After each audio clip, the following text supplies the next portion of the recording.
Hello বন্ধুরা, শুভ সকাল। কেমন আছো সবাই? কুচবিহার জেলা থেকে আমি যশোদা ভিলেজ ব্লগে তোমাদের সবাইকে জানাইতেছি স্বাগত। সকাল থেকে দেখতেই পাচ্ছ কত বৃষ্টি হচ্ছে। এরপরে কিন্তু আমি বৃষ্টিতে ভিজে আশিবাসি কাজ সাইরা স্নান করে রান্নাঘরে চলে আসছি। রান্নাঘরে চলে এসে দেখো আমি এখন একটু লাল চা বানিয়ে নিলাম। লাল চা বানিয়ে নিয়ে এখন খেয়ে নিব, কেননা সকাল থেকে কাজকর্ম করছি, খুব খিদে পেয়ে গেছে। একটু চা খেয়ে তারপরে রান্নাবাড়া তৈরি করবো আর কি। তো চলো, রান্নার জন্য নিয়েছি ডিম, আর এখানে রয়েছে আটা মাখা। তো সবার আগে আমি ডিমটা ফাটিয়ে ওটাকে একটু ভালো করে ম্যাশ করে দিলাম, কেন আজকে ডিম পরাঠা বানাবো। ডিম পরাঠা বানিয়ে বাচ্চাদের খাইয়ে দেবো সকালবেলা। তো এই যে দুটার মতো ডিম আমি নিয়ে নিয়েছি, যেহেতু ডিম কম, পরে আবার ডিমের কারি রান্না করবো, এর জন্য রেখে দিয়েছি 4টা ডিম। আর যেহেতু বরমাসাই চলে গেছে, সকালে কোনো কাজ ছিলও না, আর বাচ্চাদের নিয়ে আমি কিন্তু এখন নাস্তাটা সেরে ফেলবো।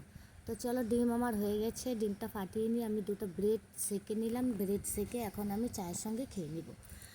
তো চলো, সকাল থেকে ভেজে ভেজে কাজ করছিলাম, আর এখন যেহেতু ঠান্ডা ঠান্ডা লাগছে, আর এই গরম চাটা খেতে কিন্তু দারুণ লাগছে। এই তার সঙ্গে আবার ব্রেড সেকে নিয়েছি আমি তেল দিয়ে, এটা খেতে কিন্তু দারুণ লাগছে। চা খাওয়া আমার হয়ে গেছে, হয়ে যাওয়ার পরে আমি রুটি বানিয়ে নিচ্ছি। তো পাতলা পাতলা করে রুটি বেলে কিন্তু আমি তাওয়াতে দিয়ে দিয়েছি। এটা হালকাভাবে তেল দিয়ে আগে নাড়িয়ে চাড়িয়ে নেব, তারপরে এটাতে আমি দিব ডিম। মেয়ে যেহেতু মাছ মাংস ডিম কিছুই খায় না, এর জন্য ওর জন্য আগে বানিয়ে নিলাম এমনিতেই সাদা পরাঠা। তার মধ্যেই আমি পেঁয়াজ টমেটো লঙ্কা কুচি যা ছিল সস দিয়ে ওকে দিয়ে দিব, আর আমাদের জন্য আছে ডিম।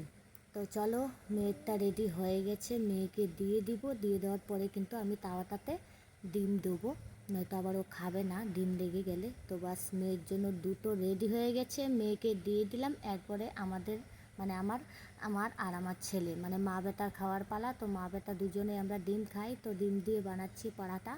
তো চলো, সুন্দরভাবে দেখো ভেজে নিচ্ছি, যেহেতু ঠান্ডা ঠান্ডা ওয়েদারটা, খেতেও কিন্তু দারুণ লাগবে। একটু লঙ্কা মানে কুচি করেও রেখেছিলাম, সেটাও দিয়ে দিলাম, দারুণ টেস্ট হবে, ঝাল ঝাল মিষ্টি মিষ্টি। দোকানের মতো চেষ্টা করছি, কিন্তু দোকানের মতো কিন্তু সেরকম হবে না, আশা করছি ভালোই হবে খেতে। তো চলো, সঙ্গে আমার দেওরের ছেলে, মানে আমারই ছেলের মতো, তাকেও ডেকে নিলাম, যে ও খুব ভালোবাসে এসব খেতে।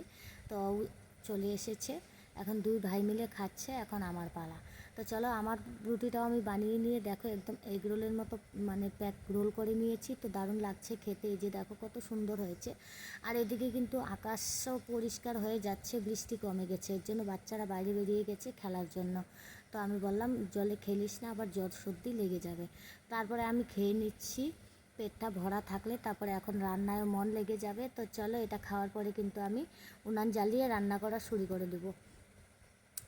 তো দারুণ হয়েছে খেতে। এরপরে দেখো আমি চুলো জ্বালিয়ে নিচ্ছি, চুলো কিন্তু একদমই জ্বলতে চাচ্ছে না, কেননা মানে বৃষ্টির জন্য চুলো ভিজে গেছে। আর গ্যাসে ভাতটা চাপিয়ে দিলাম, কেননা বরমশাই এলে কিন্তু খেতে চাবে। তো চলো, উনানটা ধরাতে ধরাতে গ্যাসে ভাতটা হয়ে গেল।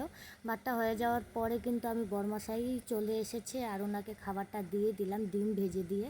তরকারি এখনও হয়নি, বাস চুলোটা ভালোভাবে জ্বলে গেলে তারপরে কিন্তু আমি রান্নাবাড়াটা সারবো। আর আকাশ একদম পরিষ্কার সুন্দর হয়ে গেছে, ভাবলাম উঠানে প্রচুর জল জমে আছে, সেটা একটু কেচে কুচে দেই, তাহলে উঠানটা একটু শুকিয়ে যাবে। এই নিয়ে কিন্তু আমি ঝাড়ু নিয়ে চলে এসেছি, আর উঠোনে দেখো কাদামাটির জলে একদম খিচখিচে হয়ে আছে, সেগুলো কিন্তু এখন আমি পরিষ্কার করে দিচ্ছি, কেননা বাড়ির মানে পাকা বাড়ি নেই আমাদের, কাঁচা বাড়ি, মাটির বাড়ি, বৃষ্টি বাদলে কিন্তু খুব নোংরা হয়ে যায়। সেটা পরিষ্কার করে রাখার দায়িত্ব কিন্তু আমাদের মেয়ে ছেলেদের, বাড়িতে মহিলাদের কিন্তু এটা পরিষ্কার করে রাখার দায়িত্ব। আর এদিকে দেখো সূর্য মামাও একদম উঁকি মেরেছে, এই যে দেখো সূর্য মামা উঁকি মেরেছে, যেহেতু কালকের অনেক ভেজা কাপড় চোপড় ছিল, আর আজকেও সকালে সবার যেহেতু স্নান ধুতেই সারা হয়ে গেছে, এর জন্য সবারই কাপড় চোপড় ভিজা, ঘরে আমি মেলে দিয়েছিলাম। তো সেগুলো এখন নিয়ে চলে যাব বাইরে, রাস্তার পাশে রশিতে মেলে দেবো, তাকে যাই হালকা পাতলা রোদ্র লাগবে আর শুকিয়ে যাবে। আর বর্ষাকালে কিন্তু কাপড় চোপড় খুব ভেজা থাকে, আর সেগুলো গন্ধ হয়ে যায় ঠিকঠাকভাবে না শুকোতে দিলে, এই জন্য কিন্তু আমি বাইরে মেলে দিচ্ছি, হালকা পাতলা মতো শুকিয়ে গেলে তারপরে উঠিয়ে নেব। তো চলো, আমার কিন্তু কাপড় চোপড় মেলা শেষ হয়ে গেছে, আর এই যে বাঁশের খুঁটিটা দিয়ে কিন্তু আমি একটু উঁচু করে দিয়েছি, যেন নিচে লেগে না যায়। কাপড় চোপড় মেলে দেওয়ার পরে কিন্তু আমি বাড়িতে চলে আসলাম। তো দেখো সারা রাত বৃষ্টি হওয়ার পরে এগুলোতে কিন্তু সকালবেলা প্রচুর পরিমাণে জল জমেছিল, আর এখন দেখো জল অনেকটাই কমে গেছে। এটা হচ্ছে ফুলের বাগান। চলো তোমাদের আমাদের বাড়ির পেছনটা একটু দেখিয়ে দিই সকালবেলা কি পরিস্থিতি ছিল। এই সমস্তটা কিন্তু জলে ভরা ছিল, আর এখন দেখো জল কিন্তু আস্তে আস্তে নিচে গর্ততে নেমে গেছে। এই কলের পার পর্যন্ত জল ছিল, এখন কিন্তু সেটা আর নেই। তো চলো, বৃষ্টির দিনে কিন্তু আমাদের গ্রামের বাড়িতে যেহেতু পাকা ঘরদোর নেই, মাটির ঘর, কিন্তু অনেক সমস্যার সম্মুখীন হতে হয়। আর বাড়ির পেছনে দেখো ক্ষেতের সাইডে জল নেমে যাচ্ছে এই সাইড দিয়ে, এইভাবে কিন্তু জল নেমে সেই নদীর ধারে চলে যাবে। তো এই যে দেখো বাড়ির পেছনটাও বেশ শুকনো শুকনো হয়ে যাচ্ছে, কি জানি রাত্রে আবার বৃষ্টি হলে হয়তো আবার জল হয়ে যাবে। তো চলো, এভাবে কিন্তু আজকে আমার দিনটা কাটলো। তো এই ছিল আমার আজকের দিনের কিছু মুহূর্ত। তো বন্ধুরা, ভিডিওটা যদি তোমাদের কাছে ভালো লেগে থাকে তাহলে একটা লাইক, কমেন্ট, শেয়ার করে আমার পাশে থাকবে, আমি যেন আরও নতুন নতুন অনেক ভিডিও তোমাদের সঙ্গে শেয়ার করতে পারি। তো আজকের জন্য টাটা, বাই বাই।